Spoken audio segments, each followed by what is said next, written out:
I read Rich Dad, Poor Dad for the first time on a Tuesday evening, sitting in an apartment I couldn't really afford. By Thursday, I'd made one concrete decision, two tentative plans, and a list of every financial assumption I'd been carrying since childhood that the book had quietly demolished over the previous 36 hours. That was years ago. I've read it again since. The way you reread things you already agree with, partly to confirm the agreement, and partly to catch what you missed the first time when the agreement was still fresh enough to be exciting. What surprised me on the second read was how different the lessons felt. Not because the book had changed, but because I had, and which lessons landed hardest had shifted accordingly.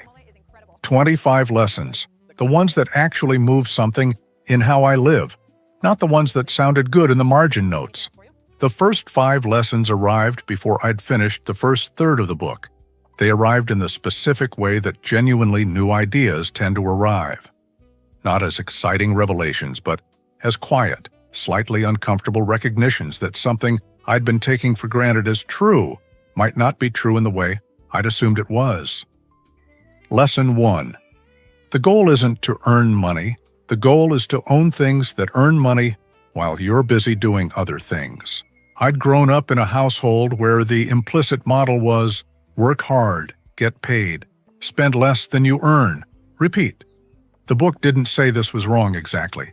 It said it was incomplete in a specific, expensive way, because a man who only earns from labor is always one sick day away from his income stopping entirely. A man who also owns things that earn was not. I thought about this for several days after reading it, running through my own situation with embarrassing clarity. I had one income stream. It required my physical presence and functional health to continue. I had built nothing that earned while I wasn't looking at it. The inventory of what I owned that could produce income without me was, at the time, a genuinely short list. The length of that list is a more useful measure of financial progress than almost anything I'd previously been tracking. Lesson 2. Financial education is the asset most people are never taught to acquire. School teaches you a great many things, most of which are genuinely useful, and almost none of which are about how money actually moves through a financial system. The result is that most adults know the periodic table and how to calculate the area of a parallelogram, and handle their own money based largely on what they absorbed from watching their parents handle theirs. This is not a criticism. It is a structural gap with specific consequences. Lesson 3. An asset puts money in your pocket. A liability takes money out. This sounds obvious until you apply it to things people routinely call assets in ordinary conversation. A car that depreciates and requires insurance and maintenance every month is not an asset in any financial sense.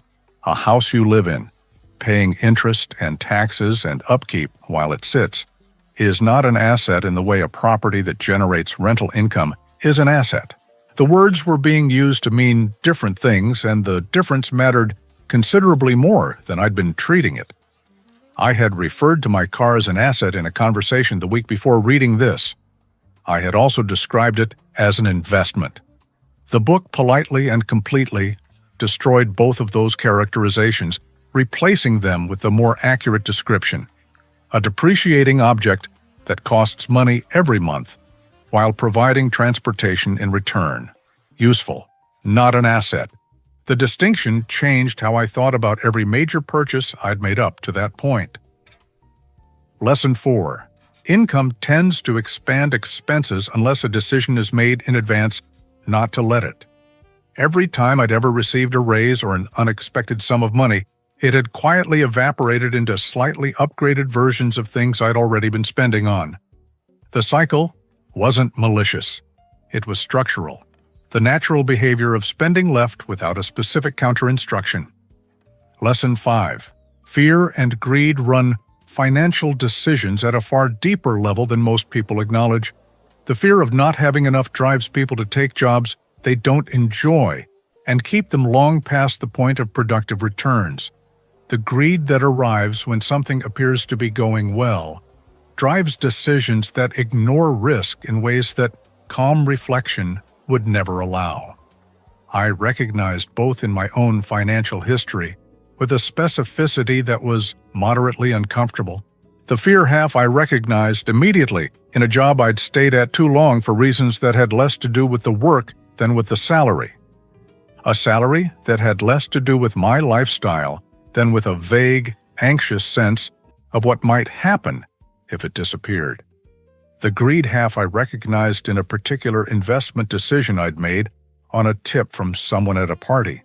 It produced exactly the outcome that calm reflection conducted afterward suggested it would produce, and which I had not conducted in advance. The second set of 5 lessons hit differently from the first, because the first 5 were mostly about seeing the financial world more accurately. Lessons 6 through 10 were about what you do once you see it, which turns out to be a considerably more uncomfortable category of lesson. Lesson 6. Most people spend their entire careers on a treadmill they don't see as a treadmill. They earn more, spend more, require more to maintain the life they've built.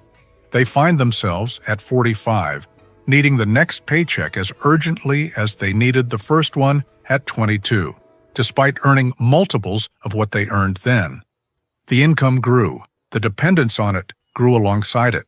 The gap between what they earn and what they need to survive didn't widen the way logic suggests it should have. Picture the math on this running silently in the background of your own career.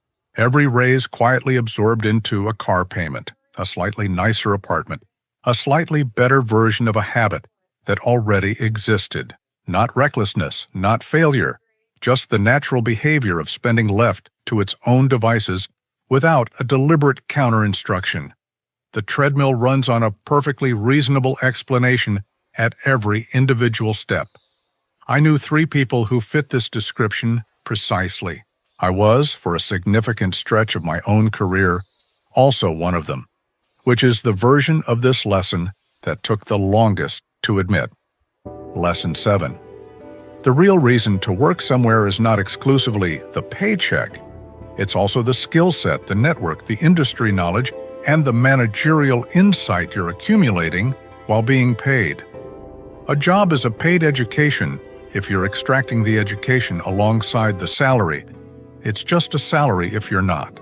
The difference between these two approaches, accumulated across several years of employment, produces outcomes that diverge considerably more than the difference in hourly compensation would suggest.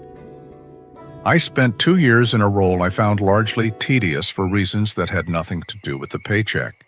Everything to do with a specific skill I needed, that the role provided access to, and couldn't be acquired any other way, I could identify at the time. It worked exactly as I'd hoped. I do not particularly miss the 2 years. I use the skill regularly. Lesson 8. Employment is not the business. Employment funds the business while you build it. This means maintaining an asset column separate from your employer's interest in you, adding to it consistently, treating the growth of that column as a parallel priority to the income from your job, rather than something you'll get around to once everything else is sorted. Everything else, as a category, never finishes being sorted. Building the asset column requires beginning, while the everything else is still happening. Lesson 9. The financial system does not treat all income equally. Earned income, what you make from working, is taxed before you receive it and at the highest applicable rate. Investment income is taxed differently. Business income moves through different structures with different rules. The wealthy don't pay less in taxes because they're cheating a system. They pay differently because they've structured their affairs in ways that the system explicitly allows and that most people never learn exist. This is not a secret. It is information, and the gap between people who have it and people who don't is largely a function of where they looked. Lesson 10. Pay yourself first, before the bills, before the discretionary spending, before the coffee on the way in, before any of the other competing claims on a paycheck get their hands on the money. not as a reward for doing everything else right, as a non-negotiable first step that everything else has to work around. This sequence inversion, from save what's left to spend what remains after saving, is one of the few pieces of financial advice that's both widely known and widely ignored in practice. Widely known because it's correct. Widely ignored because the bills are louder than the future. The bills are immediate. The future is abstract. Immediate things win negotiations with abstract things almost every time. That's precisely why this habit requires being automated rather than decided. Decided on a Tuesday when the heating bill just arrived is a different calculation than the calm, forward-looking one you made on a Sunday when you set up the automatic transfer. Sunday you and Tuesday you are making the same decision, and Sunday you is considerably more reliable.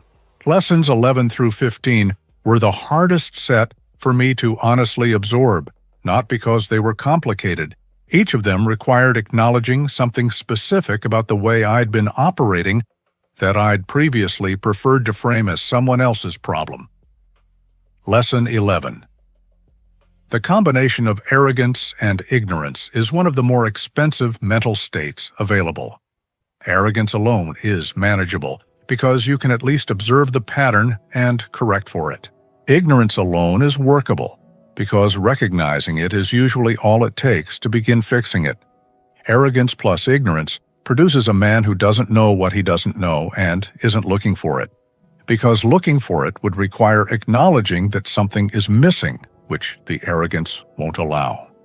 I had a specific financial domain where this described me precisely, not because I was particularly arrogant in general. I'd somehow convinced myself over a period of years that this one category was one I already understood well enough. I did not. The cost of not understanding it, spread across those years, appeared eventually on a calculation I'd preferred not to run. Lesson 12. The cost of waiting for conditions to be right is itself a cost that most calculations omit. I'll start investing when I'm earning more. I'll look into that when I have more time. I'll figure out the tax situation after the move. Each of these statements is a small bet that the future will provide a more convenient entry point, which is a bet that has a genuinely poor historical track record. The entry point available today is almost always better than the one that felt justifiable while you were waiting for it to arrive. I kept a mental list of financial things I was about to get to for several years, which at its peak was long enough to be embarrassing if I'd ever written it down. The items on it didn't become easier to tackle over time. They became more expensive because time was passing while I was waiting for the courage or the conditions to handle them. Lesson 13. Most of the obstacles between a person and financial progress are not external in the way they initially appear. They're internal, specific beliefs and habits that have found external-sounding justifications. I don't have the money to invest. The real obstacle was prioritizing different spending. I don't have time to learn this. The real obstacle was how the time that existed was being allocated. I don't know enough yet to start. The real obstacle was treating knowledge as a prerequisite for beginning rather than something accumulated through beginning. Lesson 14. Being rich and being wealthy are different states that point in different directions. A high income with no assets is a fragile position, contingent on continued employment and continued health, and continued relevance in a specific role. Wealth is a different measure, something closer to how long you could maintain your current standard of living if you stopped working entirely. A person earning a comfortable salary with no assets is not wealthy technically, regardless of how the lifestyle appears from a reasonable distance. I did the calculation for the first time on a Sunday afternoon and discovered that my wealthy-looking situation at that point would sustain itself for considerably less time than I'd been casually assuming. The number was not zero, which was some comfort. It was also not the number that would allow me to stop thinking about it, which was the specific kind of discomfort a useful calculation is supposed to produce. Lesson 15. Financial intelligence is not fixed. It's acquired the same way any other kind of intelligence is acquired, through exposure, study, practice, failure, and adjustment. The people who appeared to have a head for money were, in most cases I've examined closely, people who had accumulated a specific body of knowledge and a specific set of practiced habits, not people who arrived with a unique genetic aptitude for compound interest. This matters because it means the gap is closable, not permanent, and the only genuine requirement for closing it is deciding to close it instead of assuming it can't be done. I spent several years operating under the quiet assumption that I was simply not a numbers person, a belief that conveniently absolved me from having to learn a subject I'd decided in advance would be difficult. The belief was not true. It was comfortable, which is a different thing entirely, and one I'd confused for truth long enough that its removal required a deliberate and slightly uncomfortable decision rather than just a correction of facts. Lessons 16 through 20 moved into territory I found uncomfortable in a different way from the previous set. Not because they required self-criticism, but because they required action, and action in areas where I'd previously been quite comfortable reasoning myself into productive-sounding inactivity. Lesson 16. Avoiding risk is not a risk-free strategy. Every financial choice exists in a landscape where doing nothing is itself a choice with specific consequences, including the opportunity cost of what the money could have been doing instead, and the inflation that quietly reduces its value over time without being asked to. The person who keeps everything in a savings account to stay safe is not avoiding risk. They're choosing a specific risk, the risk of erosion, in exchange for the feeling of security. This is sometimes the right choice. It is not the zero-risk choice it tends to feel like. I'd understood this intellectually for years before it changed anything in my behavior, which is its own lesson about the relationship between understanding something and doing something about it. Understanding is necessary and not sufficient. The gap between knowing and acting is where the book's actual practical value lived for me, because it pushed me past the comfortable stage of having good information about things I wasn't doing yet. Lesson 17. Every loss teaches something that winning doesn't. This sounds like the kind of thing people say to console themselves after a failure, and it is. And it's also genuinely true in a way that doesn't require the consolation framework to validate it. A financial mistake examined honestly is a more efficient teacher than a financial success, because the success allows you to feel good without necessarily identifying what worked, while the failure points directly at what didn't. My most expensive financial mistake produced a level of specific applied understanding about one particular category of decision that I've used every year since. I'm not glad I made it. I've made it once. The cost of not having made it, in terms of remaining ignorant of what it taught, would have accumulated differently and potentially worse over time. The reframe the book offered here wasn't, "Failure is fine." It was something closer to this. Failure is information, and information is what you need most. The question is whether you extract it and use it, or simply experience it and move on unchanged. I had, up to that point, been doing considerably more of the second thing than the first. Lesson 18. Opportunity is not scarce. The ability to see it is. Most people look at the same landscape and see the same limited set of options because they're using the same set of assumptions and the same categories for sorting what they observe. A person with a different financial education looks at the same landscape and identifies things the first person categorizes as unavailable, too complicated, not for people like me, or simply invisible. Lesson 19. Action beats analysis in most financial contexts above a certain threshold of competence. Once a person knows enough to take a reasonable first step, taking it produces more useful information than continuing to study whether to take it. The action generates data. The data informs the next action. The analysis, conducted from a standing start, never tested against reality, does not improve with more time spent on it. It just delays the information that can only be acquired by beginning. Lesson 20. The quality of advice you receive is substantially determined by who you ask. Most people receive their financial advice from people who are not in a demonstrably better financial position than they are, which is a strange filtering process for a domain where results are measurable. I'm not suggesting rudeness toward family members with sincere financial opinions. I'm suggesting that the weighting assigned to those opinions should correspond to the evidence that they're working in the advisor's own life. This lesson arrived for me in a specific conversation where a relative, with genuine care, advised me strongly against a particular decision I've been researching for months. The advice was confident.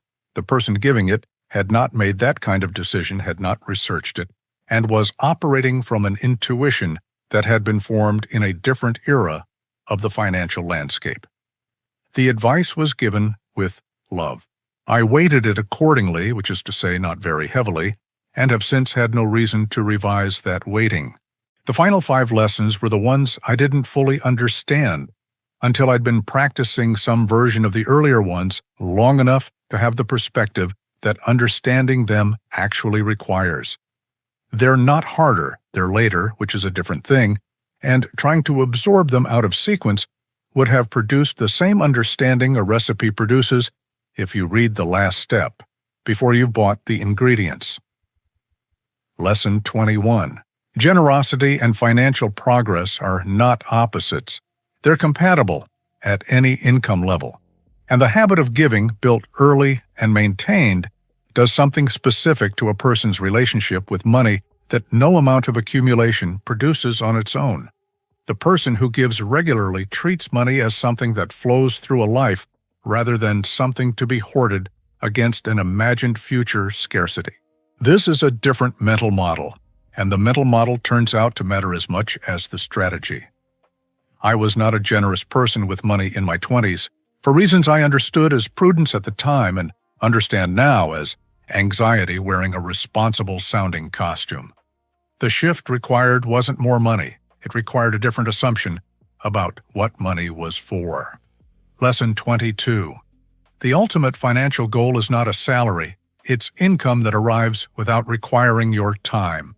This is the lesson that sits underneath most of the earlier ones, the reason assets matter, the reason passive income matters, the reason the asset column has to be built alongside employment rather than after employment ends.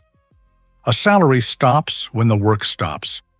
An income stream from assets that require no labor to maintain does not stop when you do. The shift from how do I earn more to how do I own more things that earn is not a simple change of topic. It's a change of the entire framework, what success looks like, what the daily decisions are optimizing toward, what a good year means. Both frameworks produce people who work hard. They produce different outcomes because they're optimizing for different things. Lesson 23. The earlier you start, the more the math produces outcomes that seem disproportionate to the input.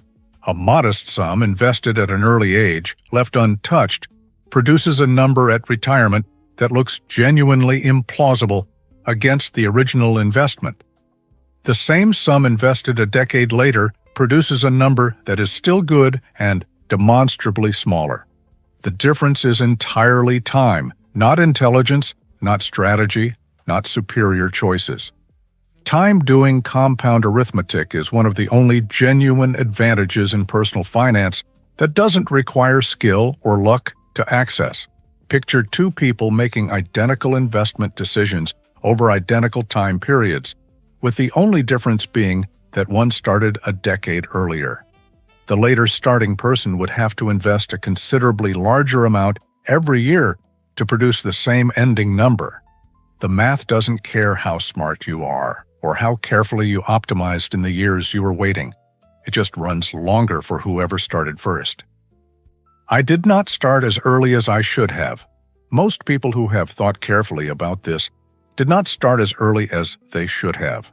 Starting when you actually start is still considerably better than the other option, which is continuing to not start, while being aware that you should have.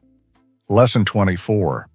Teaching children about money is one of the most lasting financial gifts a parent can give, and almost none of the formal education system's infrastructure is set up to deliver it. This means the decision about whether a child gets financial education is largely a function of whether their parents have it and choose to pass it on. The absence of this education doesn't show up immediately. It shows up in the specific way that the absence of any foundational skill tends to show up quietly in decisions made as an adult that would have been made differently by someone who had the framework. Lesson 25. The question, "Can I afford this?" closes thinking. The question, "How could I afford this?" opens it. This sounds like semantic wordplay until you watch what actually happens to people who operate from each framing over a period of years. The first produces a life constrained by current resources. The second produces a life shaped by the creative pressure of identifying pathways to things that are currently out of reach. Both framings can lead to not buying something. Only one of them generates the specific kind of problem-solving that tends to result in building something worth having. Only one of them generates the specific kind of problem-solving that tends to result in building something worth having. That distinction between a question that closes thinking and a question that opens it is probably the single sentence I find myself returning to most often from everything in this book. Hold on to it while I address a few things directly. If you stayed with me through all 25 of these, genuinely, thank you. This wasn't a summary of the book. The book is still worth reading, and I'd rather you read it than treat this as a substitute for it. What this was, specifically, was an account of which lessons from it actually changed something in how I operate. Filtered through years of trying to apply them and discovering which ones held up under that kind of pressure.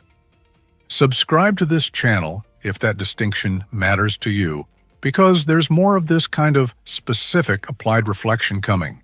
I'm also aware this is the kind of video that gets strong reactions in both directions, from people who found this book transformative and people who found it oversimplified or exaggerated.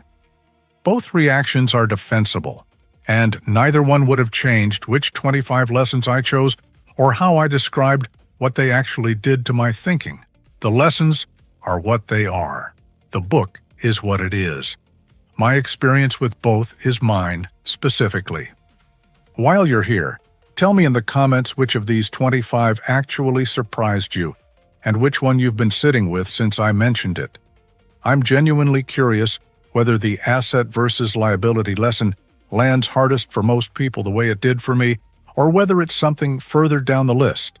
Your answers help me understand where the real gaps in financial thinking tend to live, which shapes what I cover next. I'd also ask this: of the 25, which one do you think you already knew but weren't applying? Because in my experience, that's often where the more useful conversations live. Not the lessons that were completely new information, but the ones where the gap was between knowing and doing, which is a different and considerably more actionable category of problem. Here's what I noticed going back through all 25 of these in a single sitting. None of them are clever in the way that makes financial content exciting to share. None of them involve a trick, an insider angle, a shortcut that the wealthy supposedly know and keep to themselves. Every single one of them is a correction of a false belief or a gap in knowledge that most people carry because nobody in their formal education ever thought to address it. That's both the book's biggest contribution and, I think, the reason it generates such strong reactions. It implies that the financial gap between people isn't primarily a function of intelligence or opportunity or luck, but of information, specifically the kind of financial information that remains stubbornly outside the curriculum at almost every level of formal education. That implication is either liberating or uncomfortable, depending on where you are in your own financial life when you encounter it. For most people, it seems to be both.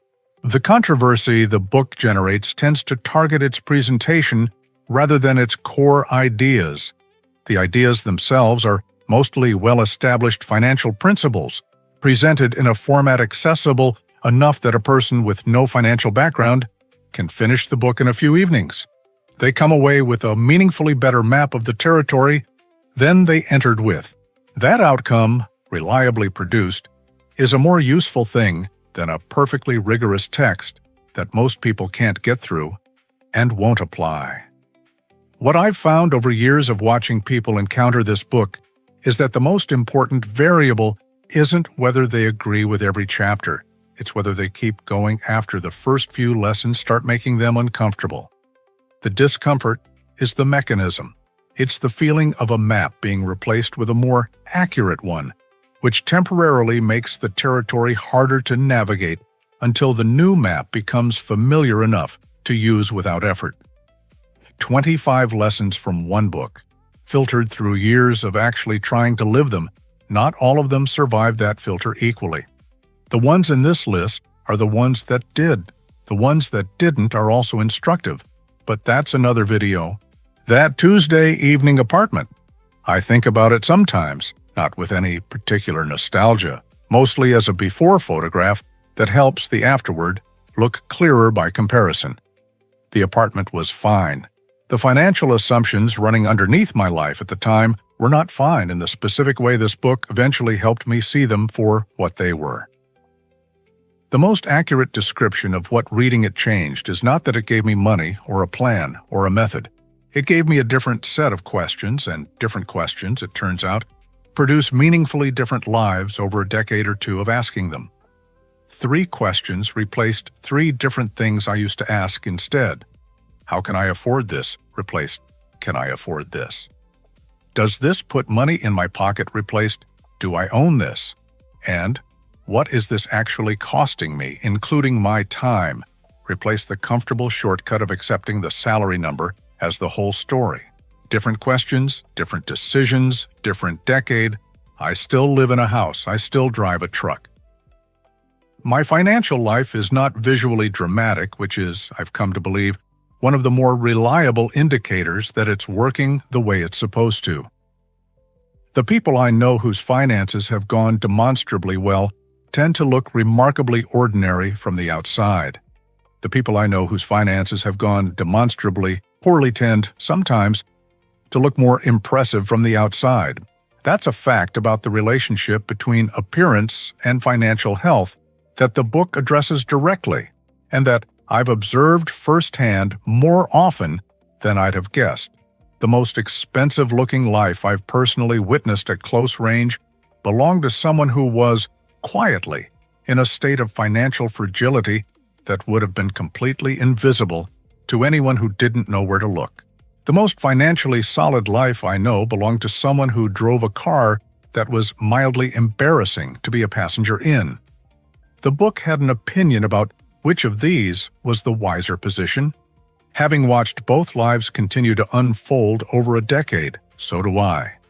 What the book didn't do, and what no book can do, is provide the specific experience of applying these ideas against a real financial life, one that has specific constraints and specific history and specific decisions already made that can't be unmade.